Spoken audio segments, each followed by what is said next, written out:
본 면담은 2024년 서구 생활사 아카이빙, 서구의 뿌리, 목재 산업단지 사업과 관련하여 인천광역시 서구에서 주최하고 인천 서구문화원의 주관으로 수행하는 면담입니다.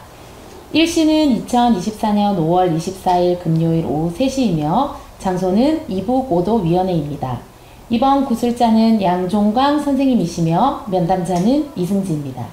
그럼 1차 면담을 시작하겠습니다. 반갑습니다, 선생님. 예, 반갑습니다. 우선 선생님 성함하고 태어나신 해 말씀 좀 해주시겠어요? 저는 이름은 양종광이고요. 56년 3월 2일생입니다. 태어나시기는 그럼 태어난 곳은 강원도 인제군 인제읍입니다. 네.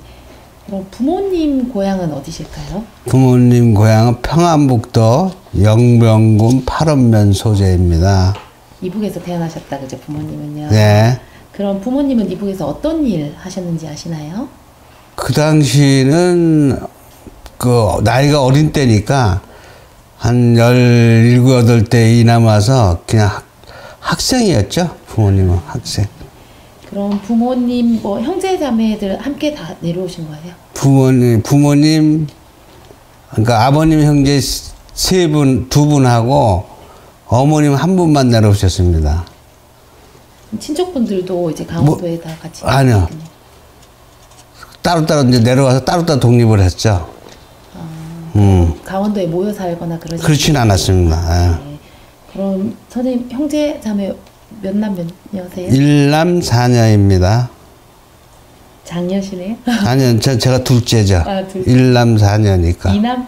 1남. 1남요?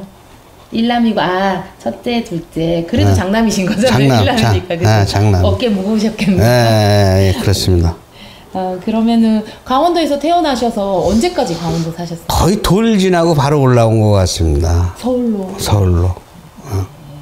그럼 서울에서 국민학교, 중학교, 대학교를 다 서울서 다녔죠. 대학까지 다 다니셨고 네. 인천으로는 그럼 언제 오신 거예요? 그 직장 생활로는 1984년도 내려왔고 주거로는 2018년도 내려왔습니다. 인천에 어떤 연고가 있었던 거예요? 아니면 회사에서 발령 나서 그냥 인천으로 오신 거예요? 회사 발령 때문에 서울에서 제일 가까운 지역이라 제 우선적으로 인천으로 내려온 거죠. 그럼 그때 당시에 선생님 혼자 인천으로 내려오셨어요? 아니면 출퇴근, 서울에서 출퇴근. 출퇴근하셨고 출퇴근 하시다가 이제 이사는 2018년에 오신 거구나, 그죠? 18년이 아니라 18년은 최근인 거고 네. 출퇴근을 계속 했죠. 계속 출퇴근은 18년까지 출퇴근을 한 거죠. 서울서. 그럼 회사는 변경되지 않고 서울에 있던 근무지만 변경된 거죠. 그럼 어떤 회사였어요? 현대 리바트 주식회사라고요. 그 리바트 주식가 종합 회사다 보니까 가구, 또 사무용 가구, 또 주방 가구 목재 관련 종합 메이커라고 보시면 됩니다. 네. 첫 직장이셨어요? 예. 네. 첫 직장에서 한 얼마나 근무하신 거예요? 17년 정도 17년 근무하셨고. 네. 그럼 입사일이 언제인지 혹시 기억나세요? 78년 11월 2일. 정확히 기억하시네요. 네. 아무래도. 네. 그러면 여기에 입사하기 위해서 공부를 했다던가 아니면 시험 봤다던가 이런 거 따로 이제 공개 채용해서 들어갔기 때문에 그 당시는 굉장히 어려운 때라 그때 중동 건설 붐이 불어서 현대그룹 공채로 들어가서 현대건설로 해서 해외 근무하려고 사실 현대로 들어갔는데 명령이 사실 이제 현대디바트로 명령이 난 거죠. 같은 이제 계열사니까 그룹 공채에 들어가서. 그럼 한 몇 분 정도 같이 입사한 거예요, 동기들? 동기들이 우리 동기 입사할 때는 한 20명? 그러면은 남자가 훨씬 많았겠다, 그죠? 거의 남자죠. 여자도 있긴 여자는 거의 없었어요. 거의 없었어요? 해외 나가는 게 목적이었으니까. 그렇군요. 건설. 네. 그러면 선생님의 의사랑 상관없이 그렇죠. 목재 분야로 발걸음을 딱 디디게 되신 거네요. 그죠? 그럼 딱 발령 났을 때의 부서명이 딱 뭐였어요? 관리부. 관리부. 네. 그럼 뭐 너는 관리부에 맡겠다, 너는 홍보부에 맡겠다, 뭐 이런 이제 회사에서 임원들이 보는 시각이 있을 거 아니에요. 나를 왜 관리부에 보냈지? 뭐 이런 생각하셨어요? 근데 그거는 주로 우리가 관리통이다 보니까 네. 주로 작은 관리적으로 많이 배정이 되죠. 그러면은 지금 관리부라고 하면 뭐 경영지원부 이런 거였을 것 같은데 그렇지. 주로 어떤 일을 하시나요? 자금하고 회계. 자금이랑 회계. 혹시 뭐 학교에서 따로 배운 전공이나 이런 것들이 있으셨어요? 상대니까. 그러셨구나. 그러면 한 부서에 한 몇 명 정도 되는 거예요? 한 열댓 명, 한 열댓 명 되죠. 그럼 몇 시 출근해서 몇 시 퇴근했어요? 그 당시는 8시 퇴근해서 8시 출근해서 퇴근 시간은 뭐 제한이 없었죠. 워낙 야근을 많이 할 때니까, 어려운 때니까. 그러니까 뭐 7시, 8시에 보통 퇴근을 그 당시는.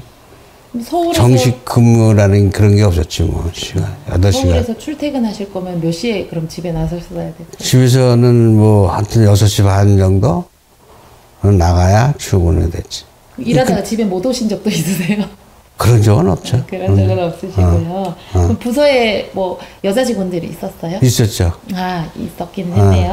한 뭐 몇 명 정도 경리? 경리니까 한 서너 명? 한 4명 정도? 보통 인천 토박이들이 많았어요? 아니면 외지에서 이제 이렇게 출퇴근하는? 그 당시에는 직장을 서울서 그게 지금 서울서 다녔던 직장 생활과 인천 다녔던 직장 생활이 지금 혼돈이 되는데 어느 쪽을 얘기를 해야 될까? 인천에서. 진짜. 인천에서는, 그 단계별로 이렇게 인원이 막 늘어났으니까 본부가 이 여직원들도 많이 있었죠. 다 서울서 출퇴근을 했죠.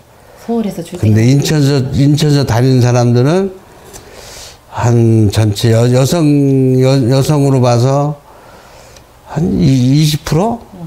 나머지 다 서울서 출퇴근했어요. 그때 한 지금 꽤 40년 넘었는데 기억나는 직장 동료들이 있으세요? 지금도 만나지만 지금 다 추가했고 뭐 이제 어렴풋이 옛날 뭐 추억이죠. 뭐 옛날 추억. 그러면은 신입사원 딱 입사했을 때 가장 선호하는 부서 뭐 이런 것들이 있었나요? 아무래도 영업부가 활동적이기 때문에 영업 쪽을 많이 지원을 많이 했죠.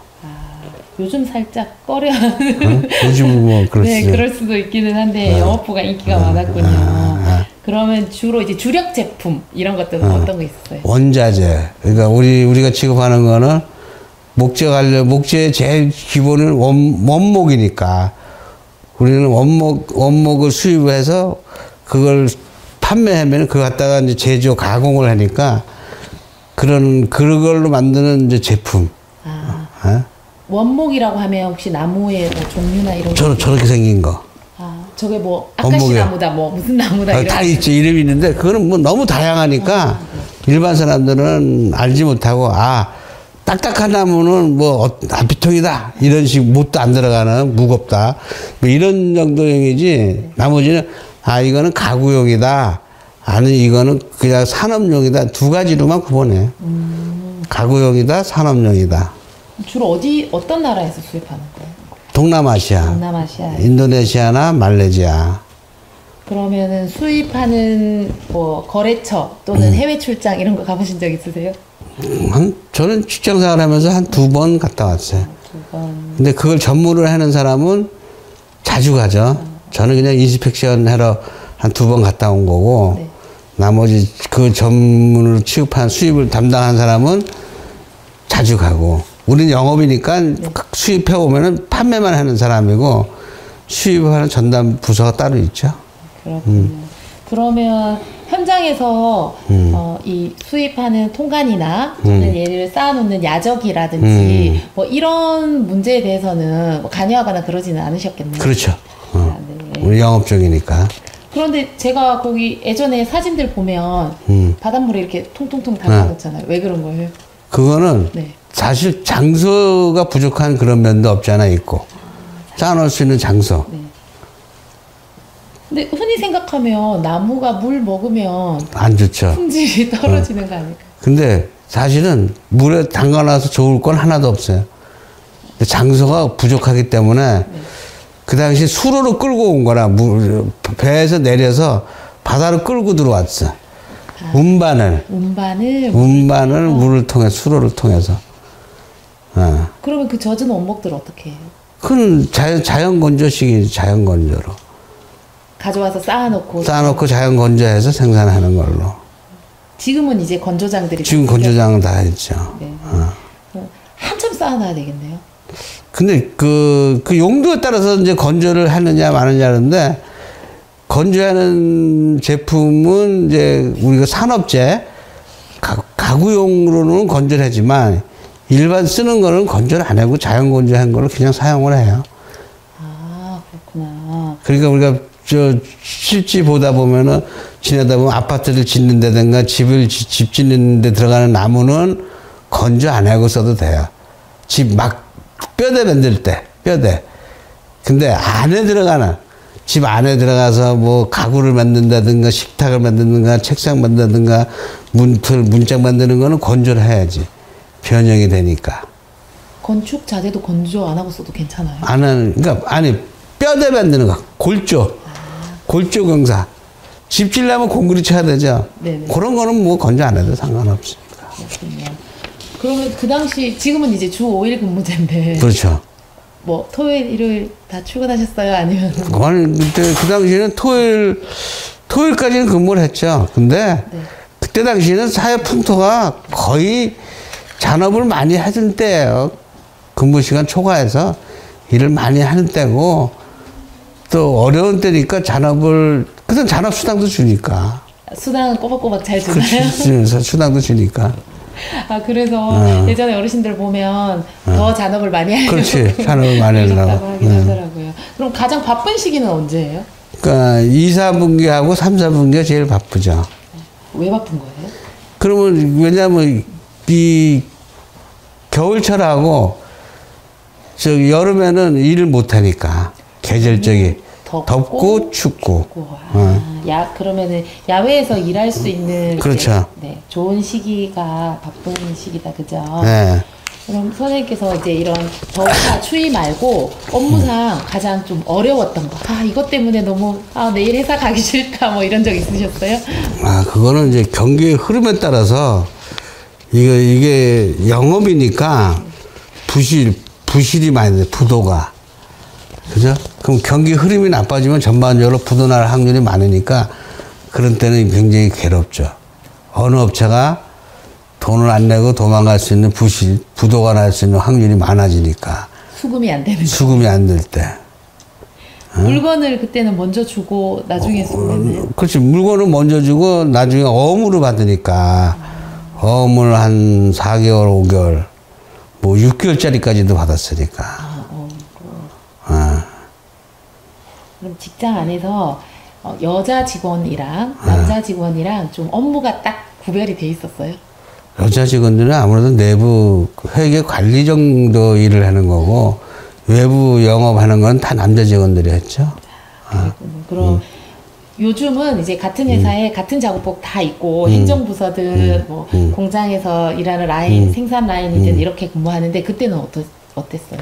그때는 여성들하고 남성들하고 그 가운이 틀렸지만, 그 가운이라 봐야 여성들이 치마하고 우회지면 남자는 잠바 하나씩 주는 거고, 특별하게 뭐 차이는 없었어요. 그래도 그 유니폼 같은 게 다 유니폼 다 있었죠. 그럼 동복하고 동복하고 구분하고. 네. 그러면 부서별로 뭐 색깔 차이나 이런 그런 건 없지. 그럼 그때는 목재단지가 좀 이렇게 멀리 떨어져 있잖아요, 보통. 그러면 어떻게 버스나 뭐 통근버스 이런 게 있었나요? 다 각자가 개인 버스로 출퇴근을 한 상태죠. 각자 알아서? 각자 알아서. 그러면 뭐 시내버스? 시내버스. 네.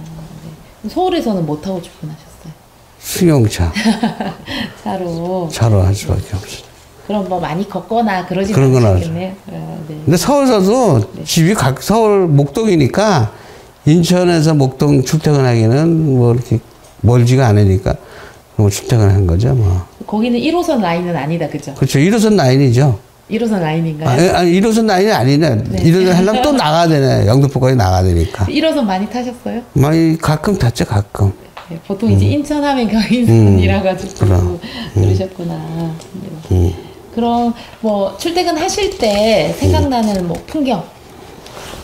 아무래도 인천이라는 데가 사실은 우리가 출퇴근할 때는 많이 발전된 데가 아니, 신도시가 없이 구도심권이니까 아무래도 매일 보는 거가 고철하고 원목밖에 본 게 없어요. 다니면서. 철강, 고철하고. 그래서 인천 하면 산업이 쌍두마차라 그러는 게 철강하고 원목이 주 산업이다. 인천이. 그렇게 보면 인천 중요한 도시였네요. 네. 그러면 점심시간 있었을 텐데 도시락 싸다 드셨어요? 아니면 회사 식당이 있었나요? 아니, 회사 식당은 없고요. 그 회사 앞에 일반 식당을 전부 다 이용을 했죠. 보통 그럴 때 우리 맨날 가던 그 식당 있잖아. 뭐 이런 얘기 많이 그렇죠. 하는데 단골집 있으셨어요? 단골집이 있죠. 메뉴가 뭐였나요? 그 당시에는 주로 부대찌개 종류를 많이 먹었죠. 기억나세요? 식당 이름? 식당이 이름이 생각이 안 나네. 이름이 생각이. 그 부대찌개 종류 주로 제 찌개류를 많이 드셨을 것 같다, 그죠? 네. 해성식당. 월급날은 뭐 특별한 메뉴 드시나요? 월급날은 가기 바쁘죠. 집에 가기 바쁘지. 그러셨구나. 며칠이셨어요? 우리 25일. 25일이셨다, 그죠? 그럼 보너스 달 뭐 이런 거 있나요? 있죠. 뭐 보너스는 분기에 한 번씩 보너스를 줬으니까. 분기에 한 번씩. 이건 직장 다닐 때 얘기해. 네. 그러면은 이제 직원들끼리 요즘은 그 회사 안에서 동아리 활동이나 이런 것들도 많이 하는데 그때도 그런 거 있었어요? 그때 당시에 동아리 활동도 했는데 저는 그때 당시에 야구를 좀 했었어요. 야구. 또 인천 하면 야구인데. 그래서 야구를 해서 이제 네. 공장이 본사는 서울에 있고 공장이 울산에 있었어요. 우리 회사가.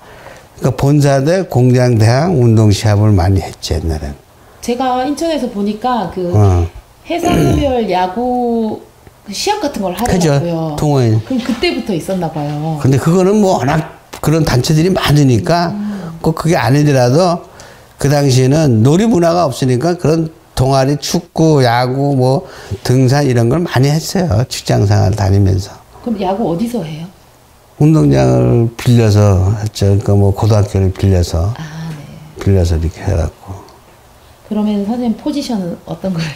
포지션은 세칸. 이루수. 아, 네.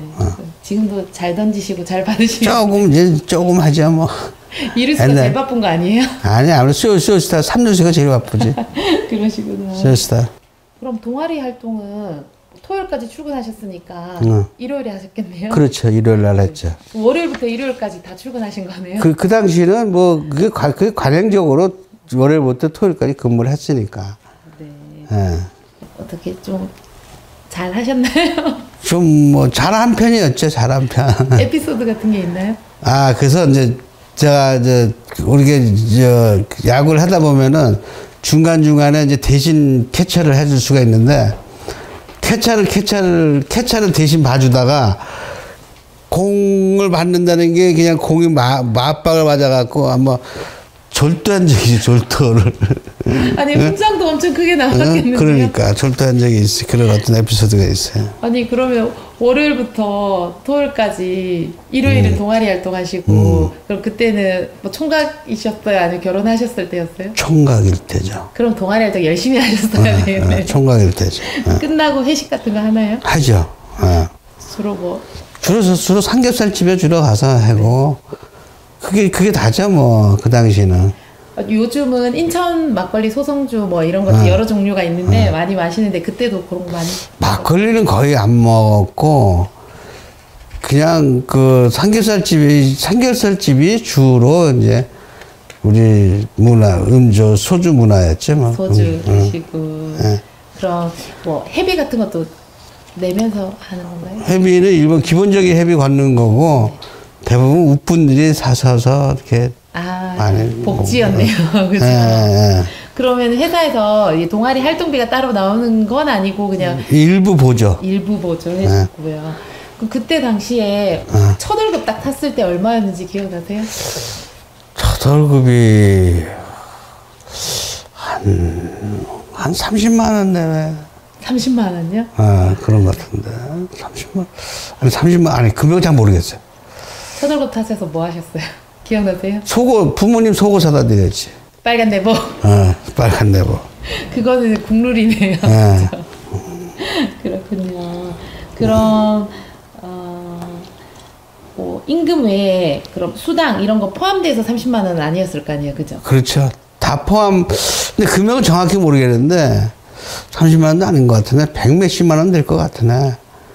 옛날에. 근데 그거는 연도별 입사할 때, 첫 입사할 때의 금액하고, 그지 않으면 쭉 다녔을 때 금액이 틀리는 거니까 금액이 그것도 한정하게 저거 하네. 그럼 이제 친구들끼리 나는 이만큼 받아, 너는 얼마 받아, 이렇게 비교할 거 아니에요? 그때 당시에는 그런 게 많았어요. 왜냐면은 인사 고가라는 게 있었어요. 그래서 이 보너스도 어느 사람은 100% 받으면 어느 사람은 80%, 어느 사람은 120% 이렇게. 그래서 인사 고가 제도에서 그 고가가 보너스와 진급에 영향을 줬지. 그러니까 근무 평가를 했다는 얘기죠, 근무. 그 선생님은 100%가 넘으실 때가 많으셨어요? 모자랄 때가 많으셨어요? 보통 100% 이상, 100% 내지 100% 이상 될 때가 많았죠. 딱 월급 면에서 보고 엄청 뿌듯하셨겠네요. 그렇죠. 네. 그럼 다른 회사랑 비교했을 때는 급여의 수준이 어땠나요? 다른 회사, 이게 대기업체다 보니까 일반 중소기업체보다는 대기업체다 보니까 급여 수준이 좀 높은 편이었죠. 넉넉하게 받으시는 편이었고. 그러면 넉넉하게 받으셔서 그 저금, 뭐 적금 이런 것도 좀 넉넉하게 드셨어요? 그거는 그 당시에는 주택이 없는 때나 재형저축이라는 그 예금 그 종류가 있어서 대부분 급여의 15%를 재형저축을 들었어요. 그 재형저축이라는 건 뭐냐면은 아파트를 분양받으신 청약예금. 그게 옛날에는 재형저축이라 그랬거든. 그걸 들어야만 아파트 분양 신청을 할 수 있었으니까. 대부분 직원들도 다 100% 들었죠. 그때 무슨 은행이었어요? 그때 우리가 들었던 은행은 우리은행. 총 급여액의 15%를 의무적으로 뗐어요, 의무적으로. 그때는 또 박정희 대통령이 있을 때니까 저축을 장려할 때니까. 그러면 이율이 높았나요? 높았죠. 이율도 높았어요, 그거는. 혹시 몇 프로 정도 주는지 기억나세요? 그 당시 이율이 거의 한 7, 8% 정도 됐을 거예요. 지금에 비하면 엄청 높네요. 그렇죠. 네. 특히 재형저축만. 예금금리는 4, 5% 되더라도 재형저축은 7, 8%. 특별 상품 같은 거네요. 특별 상품으로, 권장 사업으로. 직원들 안 들 이유가 없었겠죠. 그렇죠. 네. 그러면 회사 안에 요즘은 이제 뭐 식당부터 시작해서 직원들 휴게실이라든지 여러 가지 그 복지 시설들이 있는데 회사에 뭐 어떤 거 있었어요? 휴게실이라 뭐 샤워실 이런 거 있었나요? 회사 휴게실 정도만 있었고요. 나머지는 없었죠, 거의. 왜냐면 본사는 이제 인원이 많으니까 뭐 자체 식당을 운영하거나 이렇게 했지만은 지점 같은 데는 인원이 작으니까 식당 운영을 못 하니까 그 휴게실 하나 정도만 있고 식당은 다 사서 먹는 걸로. 그럼 처음에 입사했을 때는 휴게실 근처에도 못 가보셨겠네요.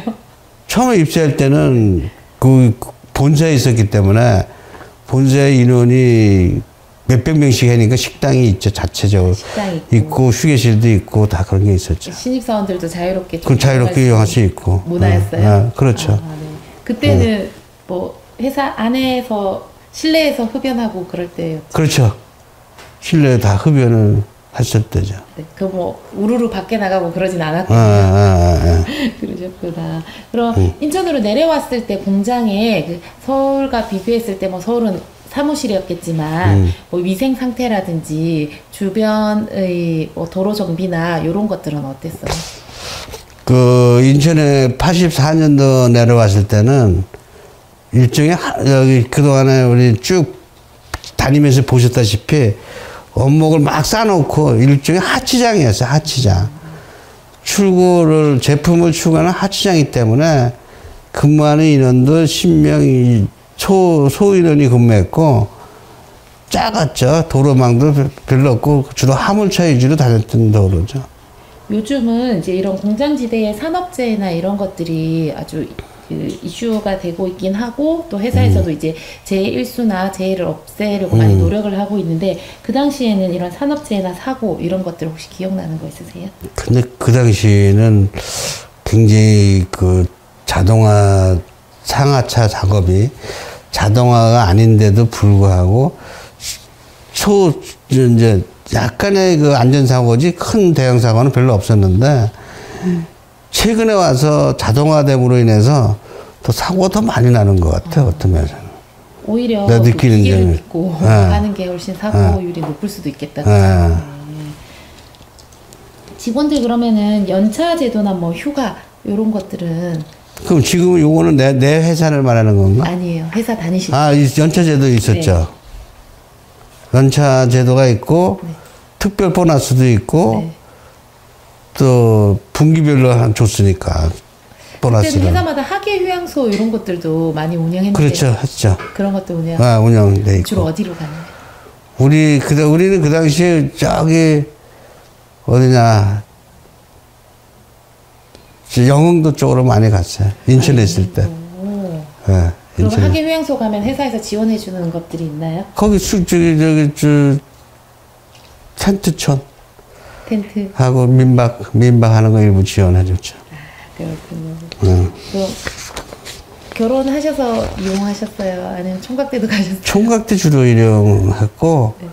근데 사실 총각 때 이용한 거는 결혼을 빨리 한 편이라 주로 총각 때 이용을 많이 못한 편이죠. 또 명절 되면은 특별 보너스나 뭐 기양 버스 뭐 이런 것들 지원해 주나요? 우리 회사에서는 해줬어요.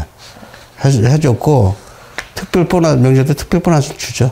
아, 네. 네. 왜냐면 인천은 또 외집 분들이 많으셔가지고 뭐 전라도로 가는 기양 버스, 경상도로 가는 기양 버스 뭐 이런 것들. 근데 그거는 네. 대기업체 위주로 기양버스가 인천에 주로 누가 이렇게 일반적으로 SK다, 네네. 현대제철이다, 뭐 동부제강이다 이런 큰 회사들이나 기양버스가 있지 일반 중소기업체는 그런 거가 전혀 혜택을 못 받죠. 그런 건 없으셨구나. 그죠?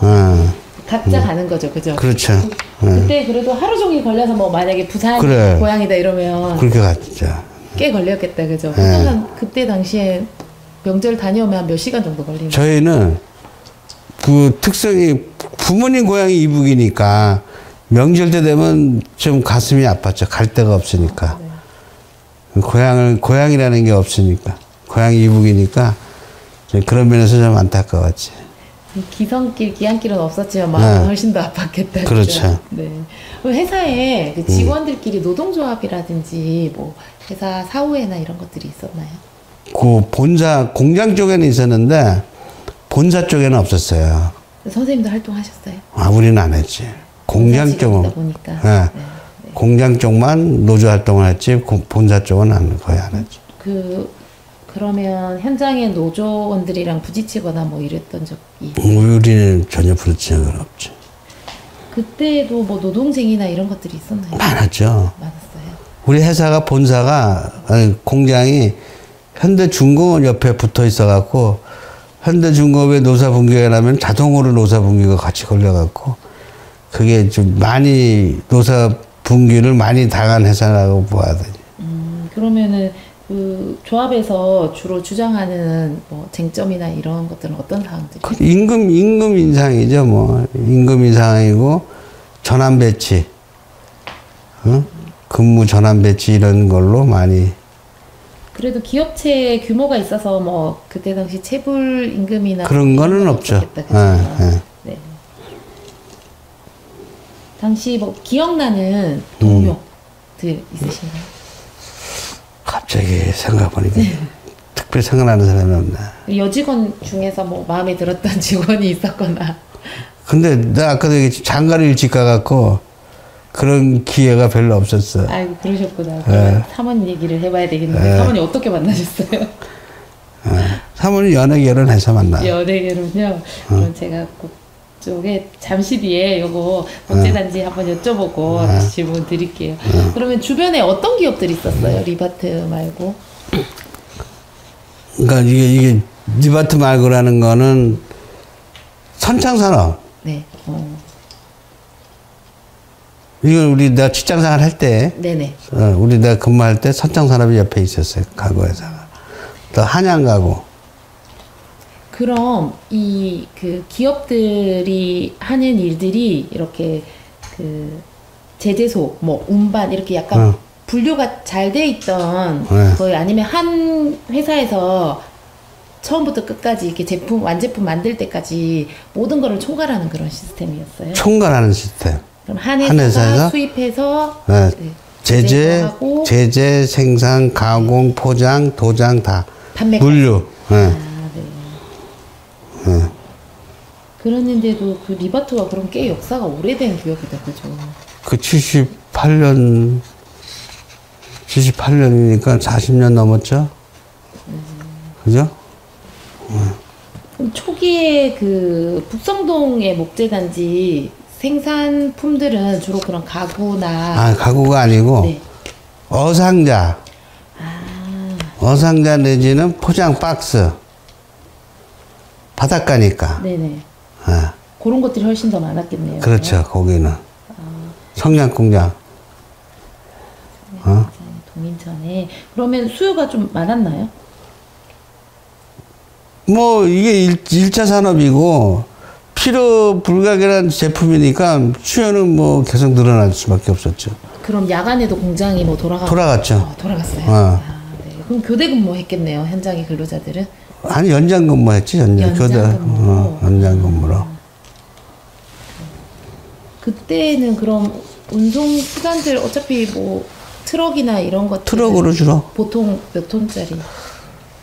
보통 소량은 5톤이고, 그 점은 11톤. 11톤까지도 그때 움직이고 있었군요. 그럼 목재단지에서 배출되는 뭐 이렇게 톱밥이라든지, 뭐 가공 약품이라든지, 이런 거와 관련된 뭐 이야기들 좀 있을까요? 근데 목재단지에서 나오는 톱밥이나 이런 거는 사실은 선금을 받고, 미리 선금을 받고 돈을 내놓고 가져가요. 내가 가져가겠다. 그래서 그걸로 톱밥은 번개탄을 만들었잖아, 옛날에. 번개탄을. 그 다음에 나무 껍질은 빠서갖고, 이게 난화분, 이제 화초, 퇴비를 쓰고, 톱밥은. 그러면은, 비료. 상품을 만드는 거 외에도 이렇게 부가 수입 같은 부산물. 네, 부산물로 수입이 많이 생겼겠죠. 그래서 과거에는 부산물만 갖고도 그것만 먹어도 제 경영자가 대표자가 그것만 자기 인프트 수입만 잡아도 그 돈이 너무 컸어요. 그럼 쉽게 말하면은 지금 내가 제조업을 하는데 톱밥 하목만 가져도 억이 넘어, 억이. 공장체. 그러니까 옛날에는 그거를 자료를 안 끊고 무자료로 했을 거 아니에요, 거래를. 그러니까 엄청난 그게 수익이 좋았죠. 근데 지금은 그게 원가에 다 들어가 버렸어요, 이제. 표면화돼서. 관리부에서 하실 일이 많으셨겠네요, 그러면. 표면화돼서. 그럼 그거 외에 뭐, 이렇게 늘 만들던 거 말고 새로운 신제품을 우리 회사에서 개발했는데, 이거 정말 좋은 상품이야, 뭐 이런 것들이 있었어요. 근데 그거는, 이 나무라는 거는 한계가 있기 때문에 새로운 제품 만드는 거는 굉장히 좀 어려운 입장이었어요. 왜냐하면은 제조, 가공, 건조까지 다 해야 되기 때문에 그 사이클을 거쳐서 이게 제품화되기는 너무 좀 어렵다. 그래도 가구 같은 경우에 그때 막 침대를 많이 만들고 그런. 근데 가구는 좀 특수한 거고. 특수한 거고. 가구는 특수한 거고. 그러면은 출퇴근하셨으면은 그때는 어머님이 밥 해주셨겠네요. 그렇죠. 자취는 해보신 적 없으세요? 자취는 해본 적이. 자취는 해보신 적 없으셨고 보통 자취하는 직원들 보면 그때 방세가 한 얼마 정도 했는지 혹시 기억나세요? 방세. 나는 경험을 안 해봐서 잘 모르겠는데 그거는 전혀. 그럼 주로 이제 회사 사람들은 서울에서 출퇴근하는 사람들 말고는 인천에 어디에서 거주하는 사람들이 많았어요? 인천에서 거주한 사람들은 주로 송림동 쪽에 많이 있었어요. 송림동. 네. 그 가자동 지나서 뭐 개 건너 이런 말 들어보셨어요? 개 건너? 네.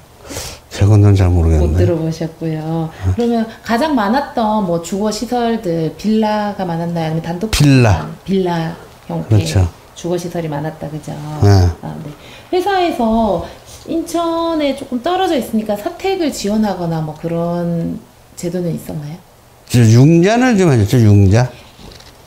돈을 빌려주는 거 말고 따로 사택은 없었다 그죠? 사택은 없었고. 그럼 사내에 뭐 기숙사나 이런 것들도 없었고. 없었고요. 그러면 이제 본격적으로 사모님 어떻게 만나셨는지 어떻게 만나서 연애하셨어요?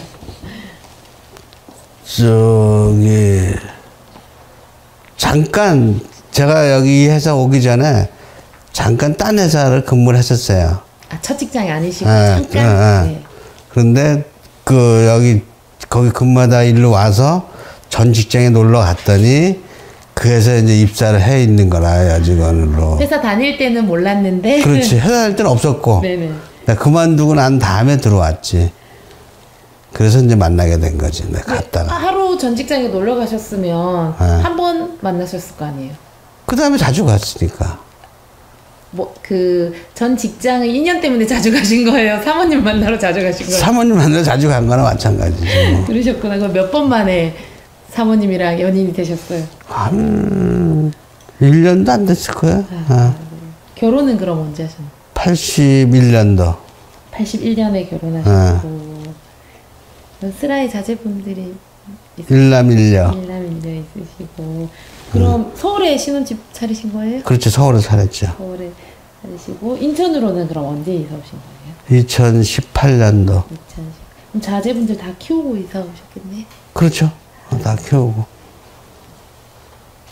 그럼 그때 이제 아이들 보낼 때 학교 자주 가보신 적 있으세요? 내가 학교를 자주 간 것보다 이제 애 엄마가 자주 갔고 네. 또 집이 학교 바로 앞이 집이니까 네. 아무래도 옛날 어르신들은 할머니들이 학교와 집이 떨어진 걸 싫어해갖고 네. 바로 학교 앞이 집이었어요. 그러시면은 학교 앞이면 좀 학구열도 많이 높았을 것 같은데. 뭐 그렇다고 봐야 되는데 뭐 그건 애들 적성이고. 그러면 뭐 우리의 반에 애들이 한 몇 명 정도 된다 뭐 이런 가늠. 한 50명 정도는 있었을 거야. 선생님 학교 다닐 때 몇 명이었는데? 우린 60명. 60명. 우리 초등학교 다닐 때는 뭐 70명까지 다녔었는데. 네. 네. 그러면 뭐 자녀분들이랑 뭐 소풍 가거나 좀 놀아준다거나 이런 기억들이 있어요? 어릴 때? 근데 어릴 때는 사실은 없어요. 내가 직장 다닐 때, 결혼해서 직장 다닐 때는 애들하고 놀아줄 때가 거의 없었고, 직장 다니기 바빴으니까. 송도 유원지 구경 한번 안 시켜보세요? 아, 송도연지 갔지. 그때 어릴 당시 때- 심정이 어땠어요? 아, 그때 당시는, 초등학교 다닐 때 데리고 갔는데, 여름에 워낙 비가 많아고 송도 유원지가 물바다가 됐어요. 그래서 인천 시내를 인천 시내 전체가 물바다였어요. 예? 그런 어떤 에피소드가 있어요.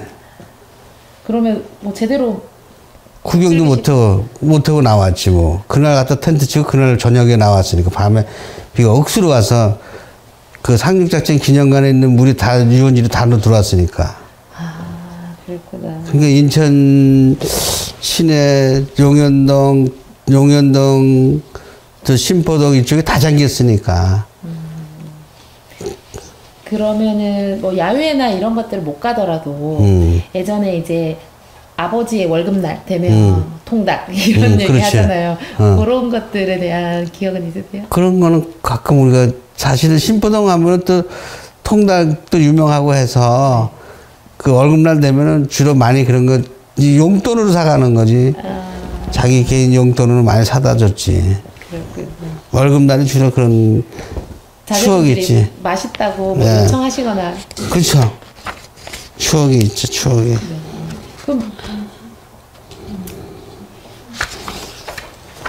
그러면 명절에 어디 그 고향에 못 가시니까 그래도 가족들이 다 모이셨을 거 아니에요, 그죠? 그때 아버님 형제분들 같이 오셨으니까 그러면 뭐 어디서 같이 다 모이거나 그런 행사를 했나요? 근데 아버님 형제분들이 일찍 돌아가셔갖고 네. 거의 이제 독신을 살았다시피 저도 고등학교 때 아버님이 돌아가셨으니까 아버님 형제들도 나이가 더 많으니까 일찍 돌아가셔갖고 친척들 형제들하고는 거의 별 교류가 별로 없었어요. 어머님은? 어머님도 마찬가지고. 어머님 모시고 살았지만 네. 어머니 형제들도 별로 없었으니까. 그래서 이북 사람들은 친척들이 별로 없어요. 그 명절에 주로 뭐 하세요? 집에 있죠. 제사 모시고요? 예, 아버님, 어머님 제사만 모시겠네요. 그러면. 그렇죠. 보통 이제 여기 남쪽에 사시는 분들은 이제 뭐 큰 집, 작은 집 이렇게 모여가지고 그렇죠. 명절 지내고 하잖아요. 그런 풍경은 없었겠다. 없어요. 그죠? 알겠습니다. 그럼 잠시만 쉬었다 가겠습니다. 네, 그럼 양종관 선생님 1차 면담을 이어서 하겠습니다. 네, 선생님 그러면 회사에 다니시다가 이제 이직을 하신 적 있으신가요? 아니요, 없어요. 그럼 뭐 회사를 그만두시게 된 계기나 나 그만둬야 되겠다 이렇게 마음먹은 계기가 있으세요? 근데 이제 직장 생활을 하다 보면은요, 권태기라는 게 있어요, 권태기. 근데 나로 봐서는 한 3년에 한 번씩 오더라고. 근데 그건 뭐냐, 이 대기업체다 보니까 어떻게 보면 대기업체 직장 생활에서 임원이 된다는 거는 별을 다는 거나 똑같은데 부장까지만 되고 별 달기는 좀 힘들지 않겠냐. 그렇다면 빨리 독립을 해야 되겠다. 그래서 이제 어떤 그런 계기가 돼서 그만둬서 내가 자영업을 해야 되겠다 하는데 그거를 3번을 거쳤어. 사표를 내고 자영업을 하려고 그만두는데 윗사람이 인정을 안 해주고 사표 수리 안 하니까 다시 들어가고 또 3년 지나니까 또 다시 그런 권태기가 또 와. 그래서 또 사표 내고 또 나가서 또 하려는데 그때가 88년도에 두 번째 한 거가. 근데 또 위에서 윗사람이 사표 수리를 안 하니까 그 어떻게 방법이 없죠. 다시 다녀요. 근데 마지막으로 3번째 94년도에 사표를 내고 이제 독립을 하게 됐죠. 근데 이제 부모님이나 배우자 입장에서는 왜 좋은 직장을 그만두느냐, 꼬박꼬박 한 달 있으면 월급 나오고 하는데 자영업 한다는 게 쉽지가 않잖아요. 그죠? 근데 왜 그만두냐 하는데 뭐 지금 와서 보면은 성공을 한 거지, 확률적으로. 그래서 이제 뭐 나름대로 지금 한 30년? 지금 30년 운영하고 있는 거죠. 근데 그렇게 이제 생각하면 더 빨리 1차 시도 그렇죠. 때 사표 빨리 수리가 했어야 됐어야 돼. 되는. 그러면 88 올림픽 전에. 그런데 또 그런 면도 없지 않아 있어요. 그게 내가 이걸 하면서 우리가 사실 직장 대기업체에서 임원이 된다는 거는 하늘의 별따기거든. 그렇기 때문에 이제 우리 입장에서는 그만둘 때 그동안에 직장 생활 하면서 영업을 했잖아요. 근데 영업을 하게 되면 나가서 영업을 해야 되는데 난 제조업을 한 거라. 그러니까 나를 아는 모든 사람들이 저 양 사장은 어떻게 왜 제조업을 했을까? 영업 쪽으로 안 나가고. 근데 사실 그 바람에 나는 제조업하고 영업하고는 직장 생활 할 때는 영업 쪽이 더 강점인데 제조업이라는 거는 공장이 있어야 되고 제조 시설이 있어야 되고 또 자금력이 있어야 되고 하는 게 많잖아요. 그죠? 근데 그 당시는 이상하게 나는 제조업으로 선택을 해서 어려운 시기를 제조업을 한다는 게 남이 공장을 임대해서 공장을 하다 보면 항상 사이클이 있잖아요. 그 원자재의 파동이 나고 원자재가 딸릴 때 때면 임대한 공장이니까 좁으니까 항상 자가 공장을 가져야 된다는 어떤 그런 사명감. 그래서 항상 그게 이제 머릿속에 그래서 항상 비축을 이렇게 해서 자가 공장을 마련해야 되겠다 하는데 그게 어떻게 보면 자가 공장 마련을 한 게 사업의 성공의 비결이지. 그래서 이제 사실은 누구는 IMF 때 되게 어려웠다는데 사실은 IMF 때 저는 돈을 많이 벌었어요. 왜냐면 공장을 살라고 돈을 계속 저금을 해놨는데 IMF가 빵 터졌잖아요. 그죠? 그럼 IMF 터졌는데, 그러면 우리가 물건을 살려면은 그 당시에 연체 뭐 이자가 18% 이렇게 됐는데, 우리가 현금 주고 가져가면은 20% 이상을 싸게 줬거든. 그리고 파는 거는 제값을 받으니까. 그래서 그때 돈을 사실 많이 벌었어. IMF 더 많이 남았네요. IMF 때. 그래서 이제 창업하게 된 거는 아무튼 직장에서 미래 임원 되기는 좀 어렵지 않겠냐. 그래서 창업을 하게 된 거죠. 임원이 안 될 바에야 사장을 하겠다. 그렇지. 그래서 대표님이 되셨고 회사명을 그래서 영도 목재라고 정했는데 그래도 이제 이왕 사업하는 거니까 장명소 가서 이름을 줬지. 근데 남들은 저기 고향이 부산이 아니냐고, 영도니까. 근데 사실 부산하고는 전혀 상관이 없이 이름을 지은 거, 장명을 한 거죠. 그러면 뜻도 그 부산의 영도에? 아니, 그건 전혀 상관없이. 이 장명소에 가서 이름을 내 사주하고 맞춰서 지은 거죠. 영도가 또 거기에 항만이니까 목재업이랑 잘 맞을 것 같은 그런 이름이에요. 그러면 회사 위치를 남동공단에. 왜냐하면은 그 당시에는 여기 일반 공장들은 주택가에 있어갖고 제약이 많았어요. 근데 남동공단은 목재 단지로 조성한 단지이기 때문에 거기서 사업하기는 아무런 관하고는 문제가 없고 해서 그쪽에 남동에 있는 공장 중에 하나 임대가 나온 거를 제가 임대하게 된 거지. 북한으로 나중에 이제 이전하신 거잖아요. 그죠? 이전하시게 된 계기나 이런 것들이. 그거는 아까 잠깐 얘기했지만은 원목이 옛날에는 인천항으로 들어왔는데 인천항에 들어오는 물품 원자재 중에서 원목하고 고철은 너무 혐오 원자재다. 그래서 북항에 항구를 새로 만드는 거예요. 북항에 실질적인 항구를 신항을 만드는 거지. 근데 우리가 신항이라 새로 생긴 항구를 신항이라 그러지만 북쪽에다 만드는 신항이다 보면 되지. 근데 그냥 북항이라고 명칭을 하는데 그러면 북항하고 인천항하고 물류비용이 20km 차이가 나요. 북항이 훨씬 더. 아니, 북항이나 인천항에서 오면 한 15km고, 북항에서 남동공단 가려면 20km 되는데, 그 물리비용이 20km인데 물리비용이 들어가니까 안 되겠다. 북항으로 이사를 가야 되겠다. 물리비용을 절감하기 위해서. 그래서 북항으로 가게 된 거죠. 그런 것도 이제 경영의 그런 하나의 요소 때문에. 그렇죠. 경영이죠. 완전히. 순수. 그럼 창업하시고 처음에 직원들 몇 명이었어요? 한 17명. 17명으로 시작하신 거예요? 가장 많았던 때가 몇 명? 지금 40명. 40명. 근데 뭐 예전에는 어쨌든 인력이 많이 필요한 회사지만 지금은 다 자동화돼서 40명이면 뭐 예전에 뭐 거의 60명, 70명. 근데 옛날에는 17명의 어떤 캐파와 지금 40명의 캐파는 차이가 있는데 자동화 세파가 늘어났어요. 옛날에는 만 개라는 물품을 생산하는데 17명이면은 그러면 100개라는 걸 생산하려면 몇 명 있어야 돼? 170명 있어야 되죠. 근데 자동화됨으로 인해서 40명밖에 안 들어가는 거지. 훨씬 많은 양의 제품을 생산하는 거네요. 그렇죠. 그때 시작할 땐 몇 평이었어요? 500평.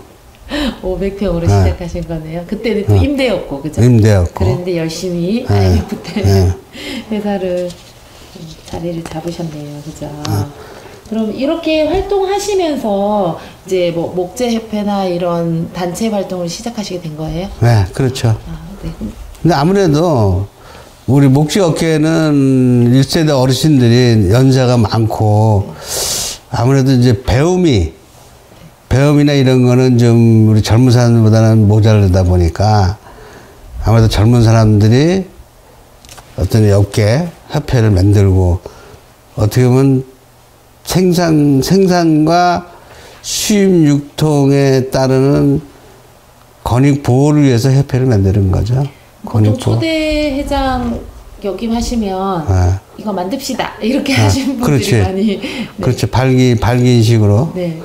근데 그 대부분 그런 사람들이 후배들이 아무래도 이제 상사 출신이니까 상사에 있는 사람들이 맡아주면 좋아져야 되겠다. 그리고 그러지 않으면 1세대 어르신들은 재력이나 물력이나 이런 건 많을지 몰라도 경험이나 그러나 나이가 많잖아요.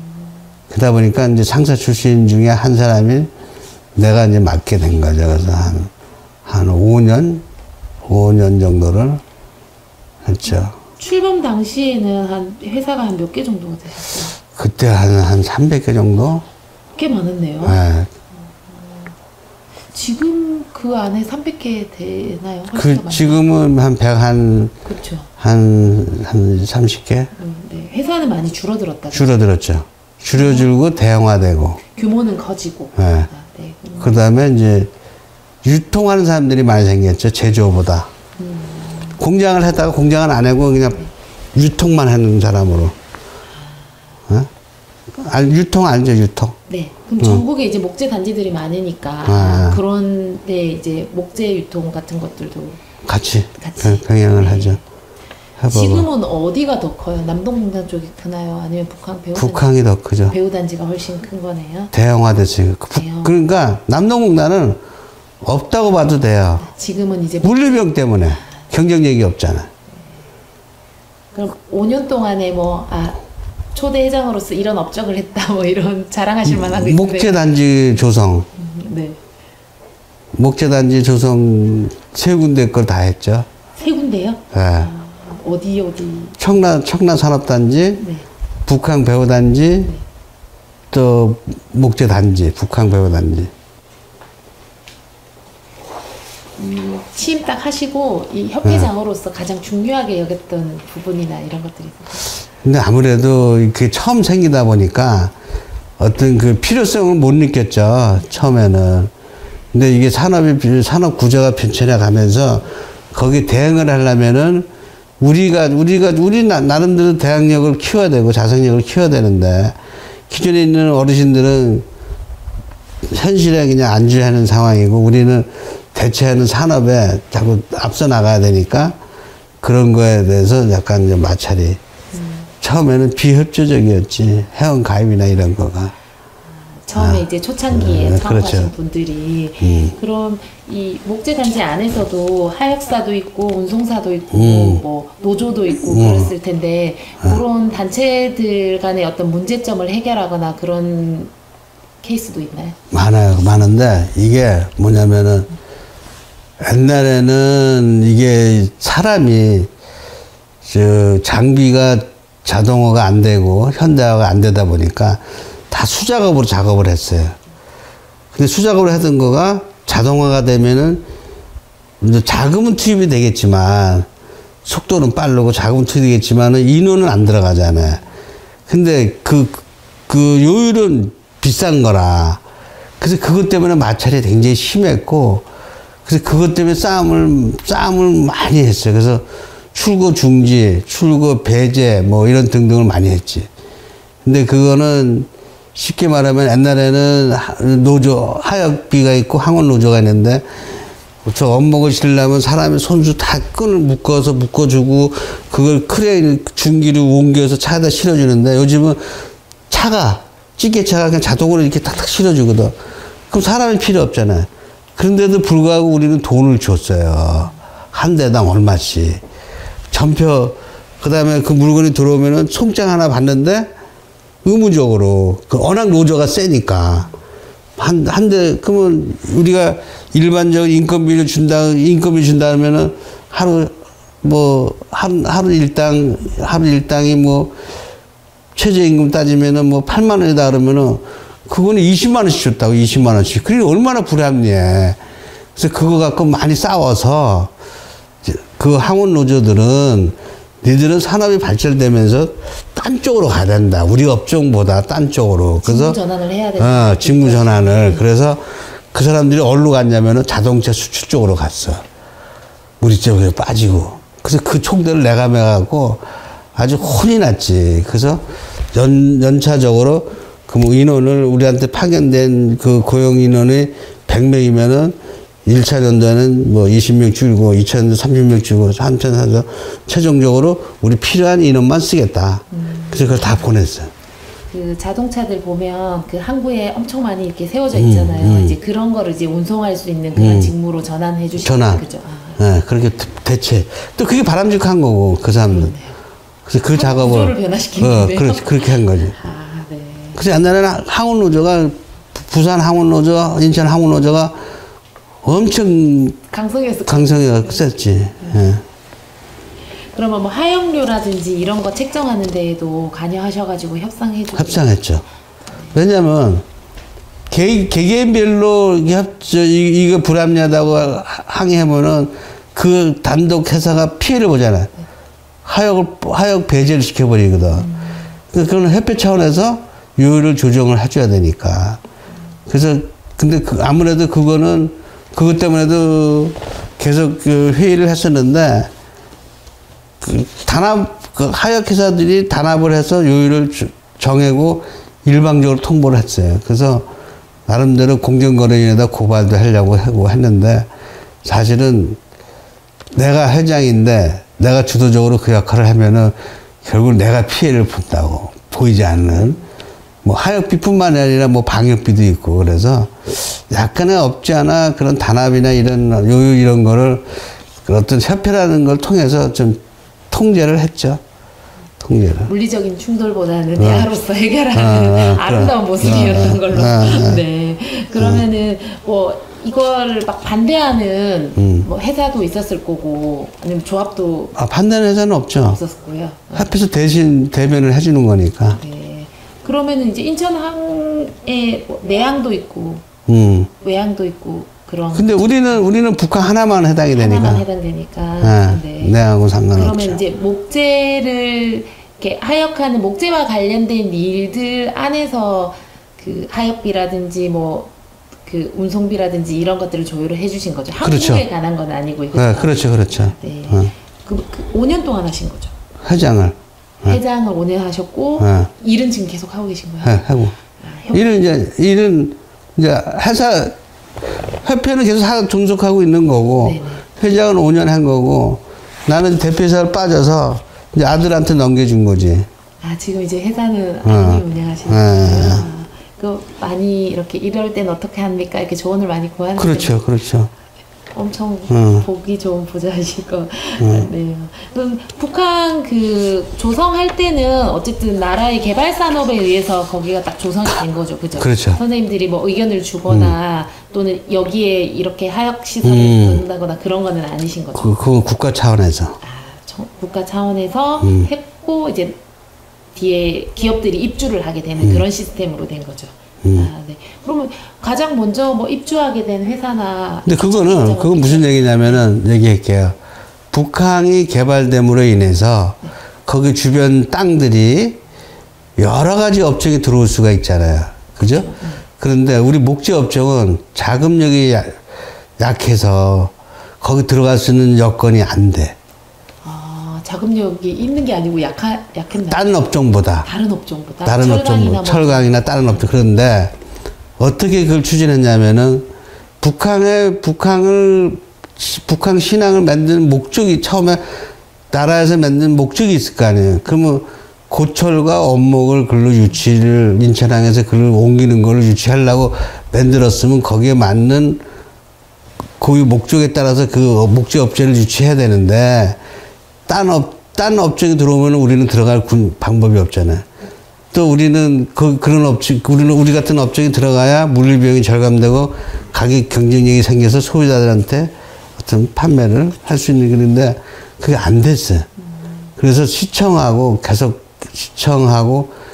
협상을 했죠. 아니다. 당초 목적하고 위배된다. 설립 목적에 맞게끔 해야 된다. 그래서 그게 일부가 사유지였어요. 이게 한진중공업 땅이었어. 북한 목재 단지가. 네. 그러면 자기네가 그거를 우리 목재 업계에다가 배정을 해줄 수 있는 방법이 없다. 그래서 우리가 용역을 줘서 우리 목재 업체가 거기 들어갈 수밖에 없는 당위성을 산학협력단에다가 인천발전연구원이나 이런 데도 줘갖고 당연히 그렇게 이끌어내셨네요. 이끌어내서 그 땅을 반경 북항에 100m 내에는 목재 단지로 지구단위 계획을 도시계획을 목재 단지로 지정을 해버린 거야. 그 딴 업종이 못 들어오는 거지. 그래서 그 작업을 해서 성공을 한 거고, 첫 번째는. 엄청 큰 일인데요.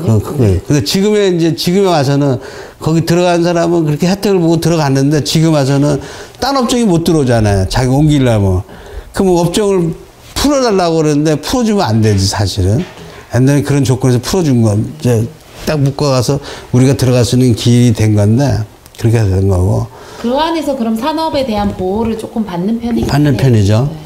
그래서 그 목재단지는 그렇게 돼서 된 거고, 또 하나는 청라산업단지라고 있죠. 네. 청라산업단지는 뭐냐면은 그 인광통원 땅이었어요. 그게 한 2만 몇천 평이. 건설회사 땅이요. 네. 근데 부도가 나서 부동산 업자가 그걸 사서 쪼개갖고 우리 같은 업체에다가 매각을 하려고 했던 거야. 근데 그거를 우리 협회 차원에서 서구청에 찾아가서 토지거래 허가를 못 해주게 만들었지. 토지거래 허가를.